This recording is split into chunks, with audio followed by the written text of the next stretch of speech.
Hello friends, welcome to SSC coaching centre. दोस्तों, अगर आप सभी लोग यूपी पुलिस री एग्जाम की तैयारी कर रहे हैं तो तुरंत हमारे चैनल को फॉलो कर लीजिए, यानी कि सब्सक्राइब कर लीजिए, क्योंकि मैं यूपी पुलिस री एग्जाम की तैयारी करा रहा हूं। क्योंकि अब ज्यादा समय नहीं है यूपी पुलिस री एग्जाम में, ठीक है।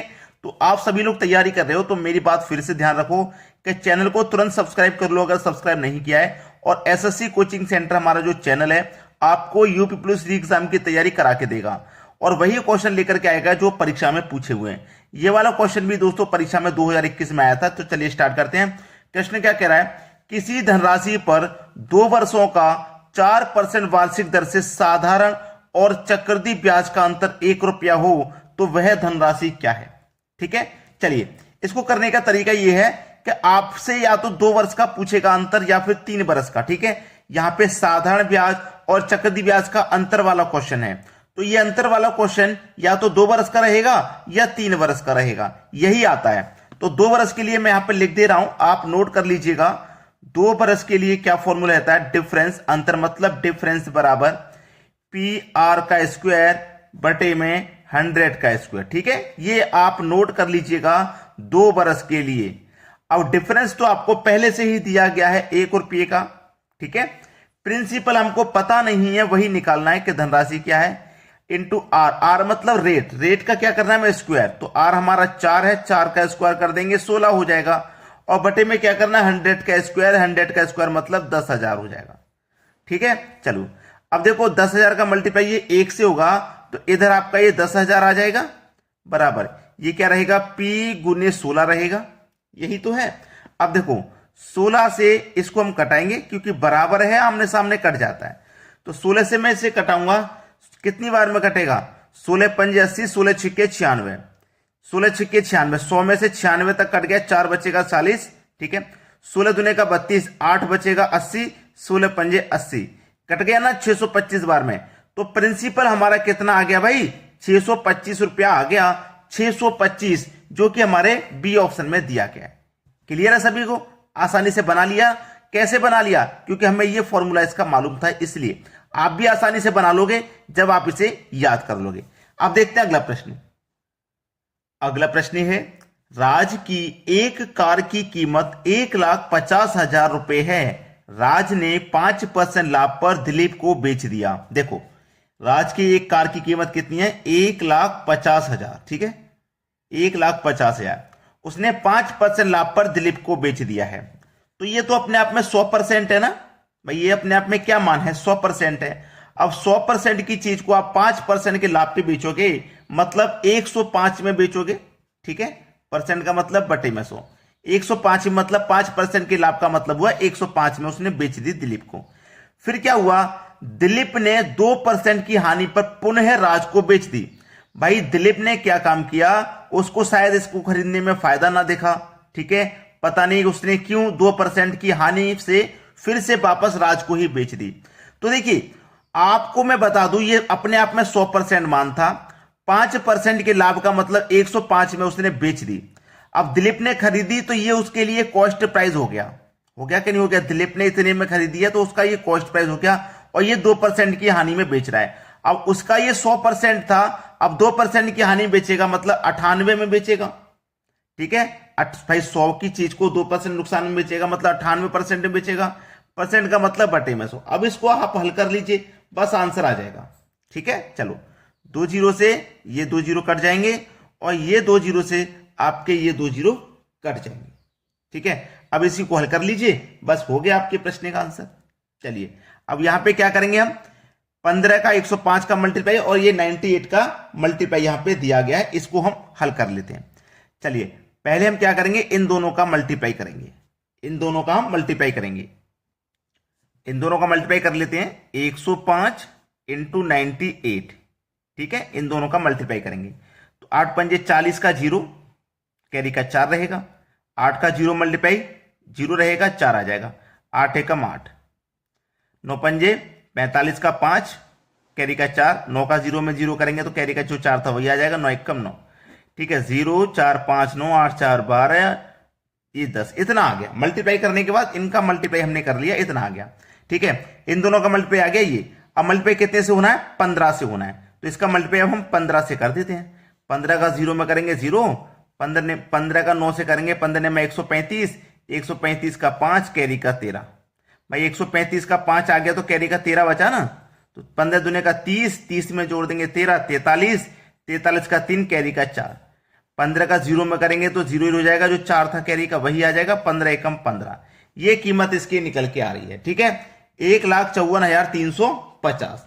अब देखना कि हमारी जो चीज थी वो 1,50,000 की थी, 1,50,000 की थी, अब पहुंच गई 1,54,350 पे। तो हमें 4,350 का क्या हो रहा है, फायदा हो रहा है।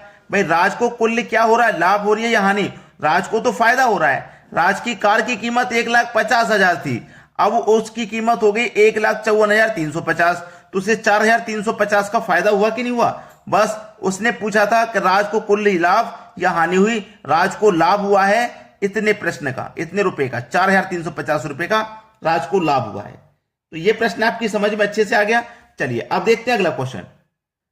अगला प्रश्न है, ए किसी काम का 25% भाग 10 दिन में, देखिए जो ए है वो किसी काम का 25% भाग 10 दिन में करता है, जबकि कोई काम अपने आप में 100% होता है। कोई भी काम हो अपने आप में 100% होता है। अब 100 में से 25% काम वो 10 दिन में कर रहा है, तो पूरा 100% कितने में करेगा भैया, पूरा 100% वो 40 दिन में नहीं करेगा क्या, 40 दिन में करेगा। क्लियर है, जब 25% को 10 दिन में कर रहा है तो पूरा 100% 40 दिन में करेगा कि नहीं। तो अब देखो बी है, ये बी जो है वो 40% भाग काम 40 दिन में कर रहा है, 40% भाग काम 40 दिन में कर रहा है। अब 40% को 40 दिन में कर रहा है तो 100% को पूरा 100 दिन में करेगा। ठीक, 100% को पूरा 100 दिन में करेगा। और जो सी है वो 1/3 भाग काम 13 दिन में कर रहा है, तो क्या हो जाएगा, 13 त्रिका 39। मतलब जो सी है वो कितने दिन में कर रहा है, 39 दिन में काम को कर रहा है। पूछा क्या है आपसे, बताइए इसमें से सबसे जल्दी कौन काम को पूरा करेगा। भाई ए करेगा 40 दिन में, बी करेगा 100 दिन में, तो सी करेगा 39 दिन में। तो भैया सी करेगा सबसे जल्दी काम को, केवल 39 दिन, सबसे कम ले रहा है ये सी जो है, सबसे कम समय ले रहा है भैया काम को करने में। तो 39 दिन ये आपका सही जवाब हो गया, यानी कि सबसे कम समय में काम को कौन करेगा, सी करेगा। ये आपका आंसर है। चलिए अब देखते हैं अगला सवाल। अगला प्रश्न है, दो समरूप त्रिभुज एबीसी व त्रिभुज डीईएफ है। यदि AB बराबर 12.5 सेंटीमीटर व DE बराबर 10 सेंटीमीटर है तो दोनों त्रिभुजों के क्षेत्रफल का अनुपात बताइए। देखिए दो त्रिभुज है, मैं यहां दो त्रिभुज बना लेता हूं। ठीक है, पहला त्रिभुज है ABC, दूसरा त्रिभुज भी बना लेता हूं। दूसरा त्रिभुज है आपका DEF, यही तो है। अब यहां पे AB बराबर 12.5 सेंटीमीटर है, यानी कि AB बराबर ये वाला 12.5 सेंटीमीटर है, ये वाला। और उसने बोला है कि DE बराबर 10 सेंटीमीटर, DE ये वाला 10 सेंटीमीटर है। ठीक है, ये 10 है। तो चलिए इसे आप सॉल्व करते हैं। Triangle 1 divided by triangle 2। Triangle 1 में कितना है, 12.5 सेंटीमीटर, और ट्राइंगल 2 में कितना है, 10 सेंटीमीटर। दोनों का क्या हो जाएगा, वर्ग हो जाएगा। ठीक है, चलिए अब 12.5 सेंटीमीटर का हम वर्ग करेंगे तो 12.5 सेंटीमीटर का मतलब क्या है, 12.5 गुने 12.5। भाई वर्ग का मतलब क्या, उसी संख्या को 2 बार लिखना। ठीक है, वही तो मतलब है इसका। तो हम यहां पे भी क्या करेंगे, 10 का वर्ग का मतलब क्या है, 10 को भी 2 बार लिखना, यानी कि 10 गुने 10, ये हमने यहां पे लिख दिया है। 10 गुने 10 यहां पे हमने लिख दिया। अब देखो इसको जब हम सॉल्व करने जाएंगे तो यहां पे देखो क्या होगा, यहां से मैं दशमलव को हटाऊंगा तो दशमलव के बाद देखो एक संख्या है ना, दशमलव एक संख्या, तो बटे में एक 0 आ जाएगा। यहां से भी दशमलव को हटाऊंगा, दशमलव एक संख्या, यहां पे भी एक 0 आ जाएगा। ठीक है, ये आपका 100 हो गया, ये भी 100। अब देखो 25 से कटाऊं, 25 से 5 बार में कटेगा, 25 से 4 बार में, 25 से ये भी 5 बार में, और 25 से ये भी 4 बार में आपका कट जाएगा। कट गया ना, तो चलो 5 5 25, तो ट्राइंगल 1 क्या हो गया, 25, यानी कि ट्राइंगल 1 बराबर 25, और ट्राइंगल 2 बराबर 4 चौके 16, ये हो गया। अब देखो आपसे पूछा था कि त्रिभुजों के क्षेत्रफलों का अनुपात, यानी कि ट्राइंगल 1 और ट्राइंगल 2 का अनुपात। तो ट्रायंगल 1 आपका कितना है भाई 25 है और ट्रायंगल 2 कितना है 16। ये इनका अनुपात आ गया। क्लियर हो गया ना सभी को ये प्रश्न। चलिए अब देखते हैं अगला सवाल। अगला प्रश्न है x square minus 5x plus 6 बराबर 0 है तो x के मान होंगे। x के मान भाई क्या होंगे? अब x के मान 2 व 3 होंगे या 3 4 होंगे, 4 5 होंगे या 1 2। तो मैं पहला ही ऑप्शन ले लेता हूं, 2 और 3 मान लेता हूं कि ये होंगे। ठीक है, तो चलिए सबसे पहले मान लेता हूं 2, x की जगह यहां 2 रखूंगा और ये वाले x की जगह फिर मैं यहां पे क्या करूंगा 2 रखूंगा। अब देखो क्या मान होंगे, यहां मैंने 2 रखा है तो 2 का स्क्वायर कर दूंगा 4, माइनस का साइन, यहां कितना है 5 और यहां कितना है x। तो पहले तो मैंने x का मान 2 रख दिया, अब दूसरे वाले x का मान 3 रखूंगा। 3 रखूंगा कि नहीं रखूंगा? 3 रखूंगा।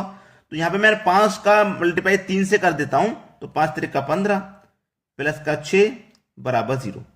ठीक है, चलिए अब देखो यहां पे क्या हो रहा है, प्रश्न को पढ़िए। ये 4 माइनस 15 प्लस का 6 बराबर 0 हो रहा है। हो रहा है क्या? हो रहा है भाई 4 माइनस 15 प्लस का 6 बराबर 0 हो रहा है क्या? नहीं हो रहा। जब नहीं हो रहा तो आप क्या करोगे, ये आपके पास 2 है ना, 2 का स्क्वायर कर दिया 4 माइनस यहां x की जगह आप क्या करोगे 2 ही रखोगे, 5 का मल्टीप्लाई 2 से करोगे 10 हो जाएगा प्लस का 6 बराबर 0। अब देखो प्लस का 4 प्लस का 6 भाई, प्लस का 4 और प्लस का 6 कितना हो गया प्लस का 10 और प्लस के 10 में से माइनस का 10 कट जाएगा तो क्या हो जाएगा आपका 0 आ जाएगा। क्या हो जाएगा? 0 हो जाएगा कि नहीं हो जाएगा? क्लियर है सभी को? अब यहां पे आप क्या करते कि ये आपके पास 4 था, 6 और 4 यहां पे भी 10 और ये माइनस का 15, तो 15 में से 10 माइनस करते, माइनस का 5 यहां पे बच जाता, माइनस का 5 यहां पे बच जाता। अब देखो 2 से हमने 2 रख के सॉल्व कर लिया, अब मैं 3 रख के सॉल्व करता हूं। 3 की पावर 2 का मान यहां 3 रखूंगा भाई, 2 रख के मैंने यहां पे भी 2 रखा, यहां पे भी 2 रखा, अब 3 रखूंगा। 3 रखूंगा, 3 की पावर 2 का मान 9 हो जाएगा, माइनस 5 x की जगह 3 पंजे 15। 1 मिनट दोबारा करता हूं, 3 रखूंगा, 3 की पावर 2 का मान 9 माइनस यहां 3 रखूंगा, 3 पंजे 15 प्लस का 6 बराबर का 0 आ रहा है कि नहीं आ रहा? 6 और 9 भाई, 6 और 9 को जोड़ेंगे तो 15 और ये फिर माइनस का 15, ये भी 0 आ गया। तो 2 और 3 यानी कि x के मान 2 और 3 होंगे। हमने दोनों जगह 2 रख के देखा तब भी 0 के बराबर आ गया, 3 रख के देखा तब भी 0 के बराबर आ गया, तो पहला ही ऑप्शन सही है। चलिए अब देखते हैं अगला सवाल।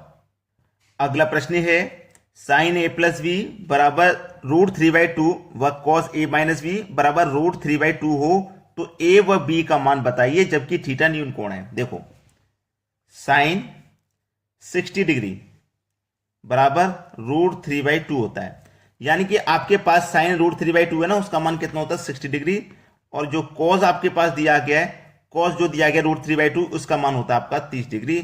कितने का? √3/2 का।